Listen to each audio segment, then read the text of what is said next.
Los médicos en Colombia se convirtieron en nuestros verdaderos héroes. Aunque es una labor milenaria, solo reconocemos su loable valor cuando se nos presenta una crisis en salud. El doctor Ricardo Mejía, terapeuta respiratorio y abogado con experiencia en el manejo y rehabilitación de pacientes con patologías cardiopulmonares, reparte su tiempo entre la unidad de cuidados intensivos COVID y el proyecto COVID Cali Colombia, como promotor en la intervención respiratoria temprana. Nuestro invitado de hoy, en el Ágora, un lugar de encuentro. Amigas y amigos, bienvenidos a nuestro programa El Ágora. Hoy estamos con el doctor Ricardo Mejía, el COVID desde la unidad de cuidados intensivos. Muy buenas tardes, doctor, y bienvenido a nuestro programa. Muy buena tarde, Ángela. Buenas tardes. Gracias por la invitación. Doctor, usted es uno de los héroes de las personas que se han resteado por esta enfermedad, porque usted trabaja en las noches en las unidades de cuidados intensivos y en el día le proporciona apoyo a los pacientes privados. Cuéntenos cómo es esa labor suya, doctor. Bueno, Ángela, pues realmente esta labor ha tenido muchísimos matices. Yo pienso que ha sido una de las mayores pruebas de vida que he tenido durante todo el tiempo, y es que tener que ver personas previamente sanas, sin ninguna enfermedad de base, estar con ellas hoy y mañana tenerlas que ver en cuidado intensivo y pasado mañana tener que ni siquiera poder tener una velación, sino que estar cremados porque fueron atacados por el virus. Digamos que esto me sacudió a nivel personal, a nivel profesional, y ante todo, digamos que fue un llamado que tuve desde qué punto de vista podía yo ayudar, cómo podía yo aportar ese granito de arena. Entonces, digamos que el manejo que uno tiene en cuidado intensivo con los pacientes es un manejo muy conservador. La mortalidad desde un paciente que ingresa a cuidado intensivo y requiere intubación orotraqueal es de aproximadamente el 50%. En algunos casos es mayor. Entonces, digamos que nos dio, digamos, la forma de qué forma podíamos intervenir para que no llegáramos a ese punto. Entonces, digamos que afortunadamente Dios puso en mi camino al doctor Marco Martínez, que ha sido para mí un gran maestro, es un excelente médico, que digamos, desde su inicio de su formación ha sido la atención temprana, la atención primaria. Y él apostaba a que los pacientes de COVID podían ser manejados antes de que pudiesen llegar a un estado tan crítico que estuvieran al borde de la muerte. Entonces nos pusimos en contacto, nos unimos al proyecto COVID Cali Colombia y le apostamos toda al manejo temprano, a la atención temprana. Entonces, digamos que desde ese punto de vista comenzamos a hacer las evaluaciones de los pacientes recientemente diagnosticados, digamos que se comenzó una intervención tanto farmacológica como terapéutica, y estábamos teniendo pues no tan buenos resultados, y encontramos que los pacientes están diagnosticando muy tarde. Por lo tanto, estábamos interviniendo no en fase temprana, sino en fase ya prácticamente tardía, donde su proceso inflamatorio era tan severo que sus pulmones ya no tenían otra alternativa sino ser ventilados artificialmente. Entonces, digamos que comenzamos en esa lucha, y poco a poco se fue logrando que se detectaran los pacientes mucho más rápido. Y al tiempo que se fueron detectando los pacientes, se fueron haciendo intervenciones con tratamientos que para la ciencia todavía no tienen evidencia específica para COVID. De hecho, no tenemos un tratamiento específico para COVID, pero se fueron dando unas alternativas farmacológicas y no farmacológicas para tratar de mitigar un poco los impactos del virus en el organismo.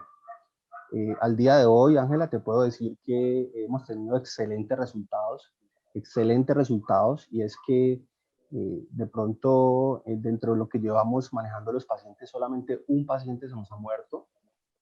El resto de pacientes están nuevamente con sus familias, disfrutando como deben disfrutar, viviendo sus días de maneras tranquilos, sin ninguna alteración, sin ninguna secuela, y eso para nosotros es gratificante.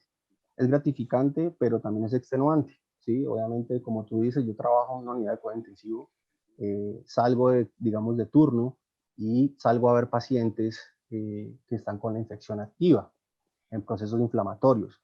Algunas veces nos encontramos pacientes totalmente tranquilos, otras veces con pacientes en muy malas condiciones. Y junto con el grupo, se ha hecho un manejo interdisciplinario, multidisciplinario, y hemos logrado sacar muchísimos pacientes que han estado en muy malas condiciones. Eh, entonces, digamos que uno puede estar muy cansado, puede llegar con sueño, muchas veces uno dice, ah, no doy más, pero digamos que el solamente poder uno hablar con una familia y decir, que te diga, mira, muchas gracias, salvaste a mi padre o salvaron a mi padre o a mi madre, es muy reconfortante porque yo también tengo una familia, adoro a mi familia, siento que todos debemos y tenemos el derecho de poder compartir con nuestra familia y si en algún momento alguien ha de faltar, que no sea de la manera como está sucediendo y es porque no tenemos la manera de tratar una enfermedad que hace tanto estrago y que de una u otra manera no te da el tiempo de un duelo. Entonces pienso que el trabajo ha sido muy interesante. Desde el grupo de COVID Cali, Colombia, se ha enriquecido, se ha actualizado de manera constante. Eso ha sido, yo pienso que el pilar del éxito del grupo, y es que se alejaron de los egos. Todas las disciplinas se unieron para un solo fin y fue simplemente el tratar de mitigar los efectos deleterios del COVID. Doctor, pues yo veo que usted verdaderamente es uno de los héroes de esta pandemia. ¿Usted cree que esa labor de ustedes es la que ha logrado que las tasas, digamos, de muertes en el Valle del Cauca no sean tan altas, aun cuando la contaminación sí es más o menos, pero en algún momento nos quedamos hacia atrás comparados con Antioquia y con Bogotá y con los otros departamentos? Sí, definitivamente, primero no considero que, pues no nos consideramos héroes, realmente nos consideramos personas fanáticas de lo que hacemos, con gran sentido de vocación, y pienso que sí ha tenido digamos, un amplio eh, cambio con respecto a otros departamentos. El rol del terapeuta respiratorio a nivel nacional era un rol desconocido. A raíz de la pandemia se comenzó a fortalecer nuestro perfil, digamos que salimos a flote, fuimos reconocidos y realmente considero que el rol del terapeuta respiratorio es fundamental para mitigar los efectos que pueda tener el proceso de la enfermedad. Doctor, me parece que ese rol suyo de terapeuta respiratorio y ese labor que usted hace, como usted dice, que a veces usted tiene sueño, pero que de todos modos usted sabe que usted va a salvar una vida, pues es algo que casi la gente no habla mucho de esto. Y pues ya ahora en la segunda parte vamos a ver cómo es su día, cómo hace usted, digamos, para poder sobrevivir. Continuamos en el Ágora, un lugar de encuentro. Doctor Ricardo Mejía, el COVID desde la unidad de cuidados intensivos. Doctor, hablábamos en la otra parte de la labor que usted hace, pero también nos gustaría saber cómo ha hecho usted, por ejemplo, para mantenerse sano, para no contaminarse.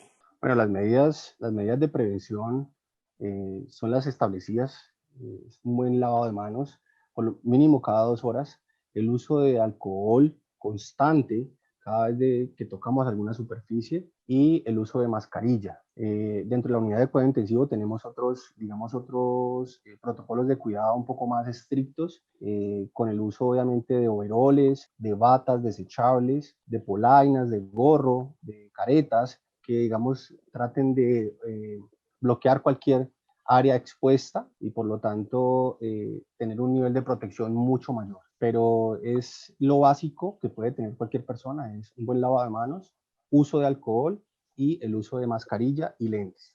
Doctor, ¿usted cree que el tratamiento o la forma como se ha manejado la enfermedad de Trump el presidente de los Estados Unidos, ha sido la adecuada?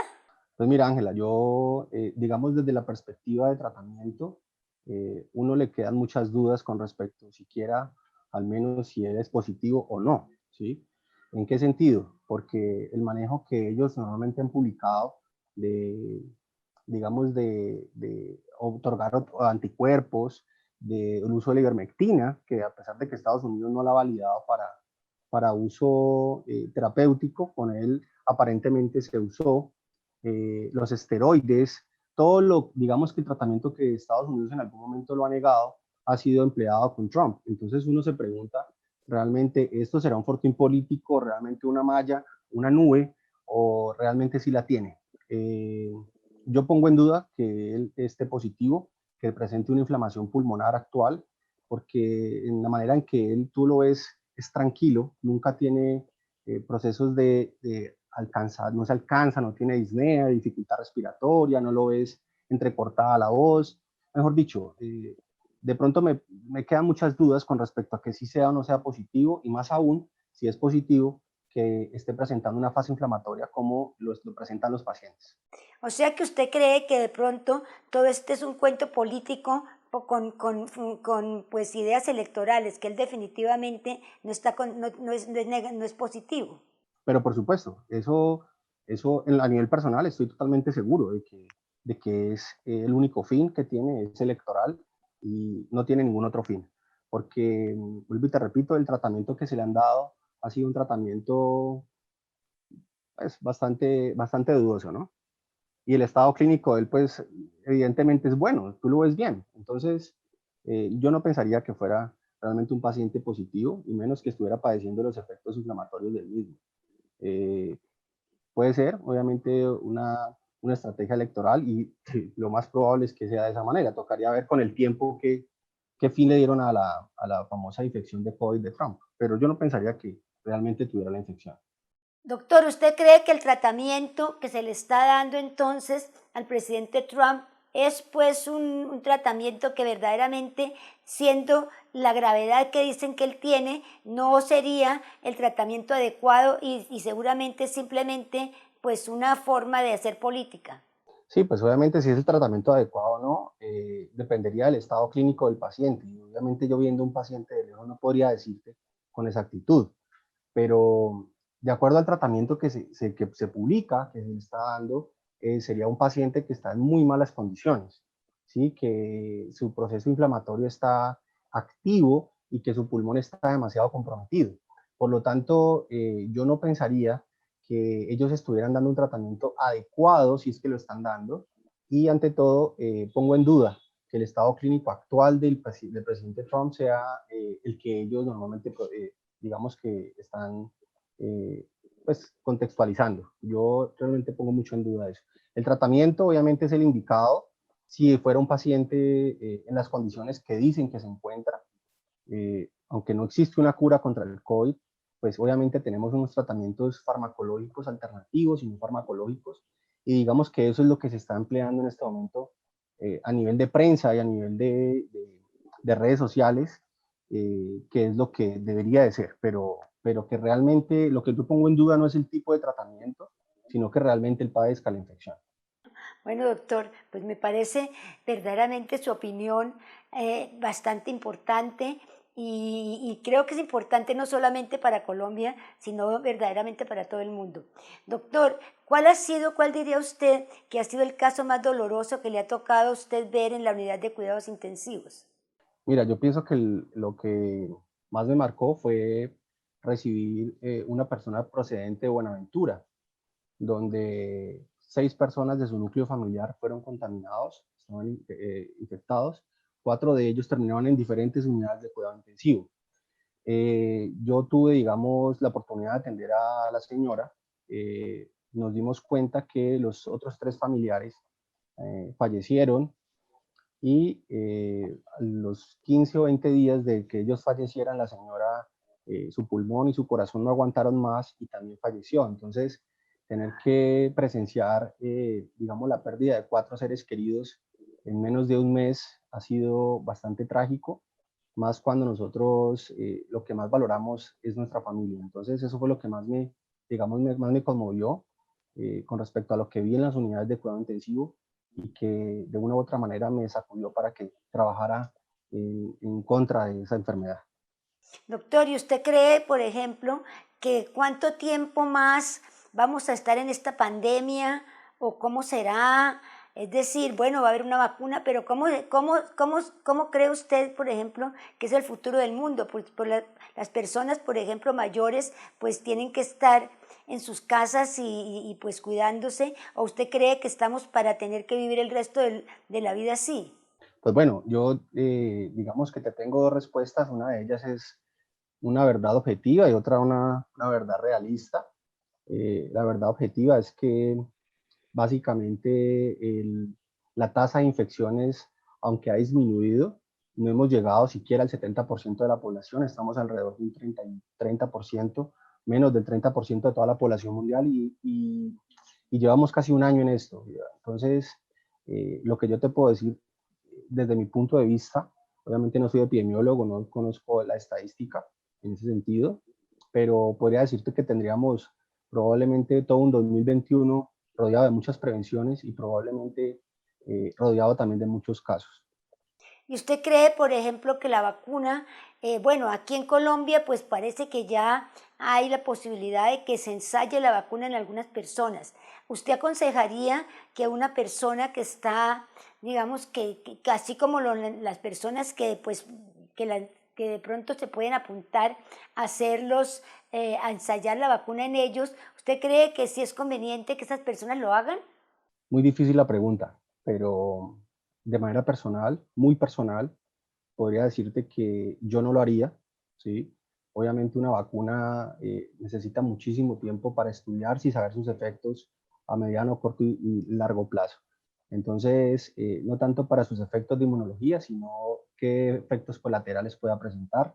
Es una vacuna que no tenemos absolutamente ningún estudio y pues a pesar de que es la única alternativa hasta el momento que realmente vaya a combatir el virus, es una alternativa bastante riesgosa. Entonces, en lo personal, yo no lo recomendaría, eso sería una decisión personal respetable, pero en lo personal no lo haría.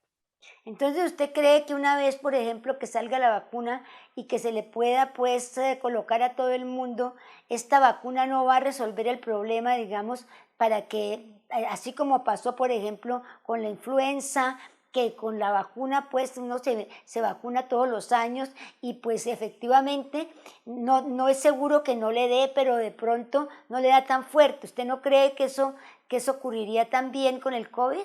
Claro que sí, claro que sí. De hecho, la creación de una vacuna es muy importante. Pienso que es una muy buena alternativa, pero en las condiciones actuales no considero que sea seguro, ¿sí? No considero seguro exponer, digamos, un cuerpo que no ha estado, eh, digamos, con antecedentes importantes, pero sí que pueda presentar unos efectos colaterales, no sé si sabemos, tal vez tan graves como la muerte. Entonces yo pienso que la vacuna de la influenza ha tenido muchos años para ser modificada, para hacerle cambios y poder de hacerla de una u otra manera segura. Eso es lo que, digamos, yo ataco, no ataco la vacuna per se, yo lo que ataco son los posibles efectos que desconocemos y que podemos llegar a encontrarnos de un momento a otro. Doctor, pues esta parte de lo de la vacuna es verdaderamente muy diciente y seguramente hay mucho interés en muchas personas porque piensan que así pueden liberarse, digamos, de tener que cuidarse y de hacer todas esas cosas pues que a uno le sugieren en este. Continuamos en el Ágora, un lugar de encuentro. Doctor Ricardo Mejía, el COVID de la Unidad de Cuidados Intensivos. Doctor, pues hemos visto también que, digamos, la gente que llega a cuidados intensivos ha disminuido muchísimo en el país. Creo que es el 0.25%. ¿Usted cree que esto tiene que ver con ese tratamiento temprano que ya se ha vuelto como más popular? Sí, totalmente de acuerdo, totalmente de acuerdo. Pienso que la gente ha tomado muchísima conciencia con respecto, uno, a la prevención y dos, ha sido popularizado el tratamiento que se está haciendo de manera temprana. Entonces pienso que ha tenido un impacto bastante interesante, que en algún momento podremos tener conclusiones con respecto a ello, pero pienso que sí se debe a eso. Sí, porque uno ve, por ejemplo, pues ve que ya en este momento el miedo que teníamos o que tenía el país era que se desbordaran, como pasó en Nueva York, las unidades de cuidados intensivos. pero eso parece que no estuviera pasando en Colombia. Ahora, también, por ejemplo, ¿hasta qué punto la gente está tomando esas medicinas o lo que sea, o el tratamiento temprano, si no le llegan los resultados de las pruebas? Digamos que una de las bondades que tenemos con estos tratamientos tempranos o intervenciones tempranas es que no se requiere que tengamos un diagnóstico. Digamos que por clínica podemos de una u otra manera hacer digamos, un cercamiento y decir este paciente tiene alta posibilidad de ser positivo, y de esa manera estamos interviniendo junto con el doctor Marco y el grupo de Cali Colombia. Entonces digamos que ha sido una muy buena estrategia tratar antes a los pacientes con alta sospecha de que tengan la infección, sin siquiera que tengan una prueba positiva. Digamos que no pudimos darnos el gusto de esperar siempre los resultados porque el sistema de salud no estaba respondiendo a la velocidad que esperábamos. Porque precisamente es el problema con las EPS. Las EPS pueden demorarse, bueno, cualquier cantidad de tiempo en entregar una prueba, porque lo que recomiendan es que si una persona verdaderamente siente que de pronto lo que está enfermo, pues primero debe aislarse, inmediatamente debe consultar a la EPS. Entonces la EPS se demora cualquier tiempo en darle una prueba, entonces en ese caso pues tendría que ir a las personas privadas para que sí puedan darles ese tratamiento alternativo. Correcto. Pero Ángela, algo que quiero, digamos, hacer una acotación con respecto a ese tema, y es que en Colombia estamos teniendo un problema de fondo, y es, digamos, la situación económica de las personas. Si tenemos un Estado que no está apoyando el aislamiento preventivo, donde te dicen tienes que quedarte 14 días en tu casa, y eso no significa una incapacidad. Entonces, digamos, las personas no tienen en ese momento la posibilidad económica de sostenerse. Entonces, lo que hacen esas personas simplemente es seguir trabajando hasta que tengan una prueba positiva. ¿Cuánto ha pasado en ese tiempo? No sé, 8, 10, 12 días, donde han tenido contacto con N cantidad de personas, y esto es lo que está haciendo que de una u otra manera no podamos controlar 100% o por lo menos en un porcentaje interesante la propagación del virus. Entonces yo pienso que las EPS, a pesar de que tienen pues algunas tienen un gran esfuerzo para que sus pruebas sean rápidas, otros realmente lo que buscan es dilatar. Y muchas veces a los meses o al mes y medio tienes un resultado donde te dicen tú fuiste paciente de COVID, hoy ya eres recuperado y nunca tuviste un tratamiento. Entonces yo pienso que sí, que el problema es más económico en Colombia, de pronto más apoyo de parte del gobierno nacional y no tanto de las EPS, porque todo el mundo ataca a las EPS, pero no estamos viendo el problema de fondo, y es que no hay las condiciones óptimas para que esas personas realmente cumplan una cuarentena, cumplan un aislamiento preventivo y ante todo que respeten muchas veces digamos, la vida de las demás personas. Porque lo que pasa es que precisamente el gobierno ha dicho y sigue diciendo que ellos ya le dieron la plata a las EPS y que por lo tanto, pues ellas son el primer contacto que uno debe tener. Todas las noches uno oye al presidente diciendo que la persona que tiene algún tipo de síntoma debe ir a la EPS primero. O sea que el gobierno verdaderamente en esa parte pues está haciendo muy poco. Me imagino que las únicas personas que verdaderamente sí reciben atención son las que tienen SISBEN, que no tienen que ir a EPS. Correcto. De hecho, el gobierno, pues definitivamente tiene que decir que sí dio el dinero, puede que el dinero esté, pero quien realmente da las pautas a las EPS para saber en qué momento se incapacita o en qué momento no da un reconocimiento económico por incapacidad es el gobierno nacional, por parte, digamos, de parte del Ministerio de Salud. Y digamos, las directrices han sido que las incapacidades o los aislamientos preventivos no pertenecen a una incapacidad. Entonces, digamos que las EPS pueden tener el dinero, pueden tener la directriz de hacer pruebas con mayor fluidez y más rapidez, pero las directrices con respecto a los impactos económicos vienen del gobierno nacional. Pues me parece muy difícil y muy complicada la situación, doctor. Verdaderamente ha sido una entrevista muy instructiva y creo que todo el mundo va a poder ahora por lo menos entender un poquito más lo que ocurre. Le agradecemos mucho, doctor, que nos haya acompañado en este programa. Muchísimas gracias, Ángela.